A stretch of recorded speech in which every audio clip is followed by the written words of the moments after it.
आज अपनों के बीच मैं अपनी पीड़ा और अपना गुस्सा व्यक्त करना चाहता हूं। In 2023, we passed the Nari Shakti Vandan Abhiyan, Adhiniyam.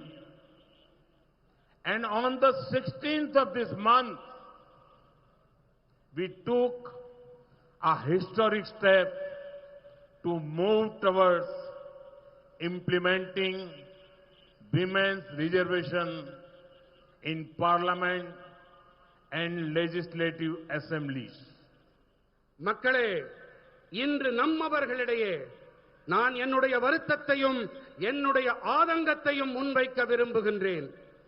2023ஆம் ஆண்டிலே நாம் பெண்கள் இடஒதுக்கீட்டு சட்டத்தை நிறைவேற்றினோம்.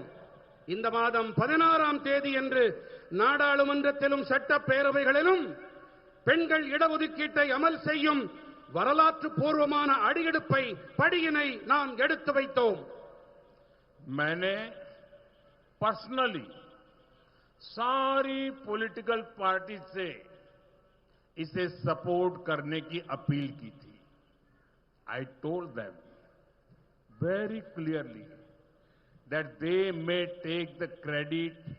I have no objection.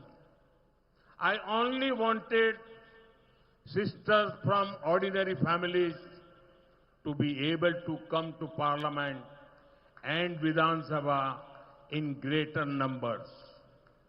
தனிப்பட்ட முறையிலே கூட நான் எல்லா அரசியல் கட்சிகளிடமும் ஆதரவு கோரினேன். எல்லா பாராட்டையும் நீங்களே எடுத்துக்கங்க, எனக்கு எந்த ஆட்சேபனையும் இல்லை என்று தெளிவாக கூறினேன். ஆனா எனக்கு வேணுங்கிறதெல்லாம் ஒண்ணுதான், சாதாரண குடும்பங்களைச் சேர்ந்த என்னுடைய சகோதரிகள் நாடாளுமன்றத்துக்கும் சட்ட பேரவைகளுக்கும் அதிக எண்ணிக்கையிலே வர வேண்டும் என்பது மட்டுமே என்னுடைய ஆசை. But unfortunately, this noble effort was derailed. DMK, Congress and their allies made it a target of hatred and petty politics. ஆனால் துரதிர்ஷ்டவசமாக இந்த உயர்வான முயற்சி தோல்வி அடைந்தது. திமுகவும் காங்கிரசும் அவர்களுடைய கூட்டாளிகளும் வெறுப்பரசியல், கீழ்த்தரமான அரசியலுக்கு அதை இரையாக்கினார்கள்.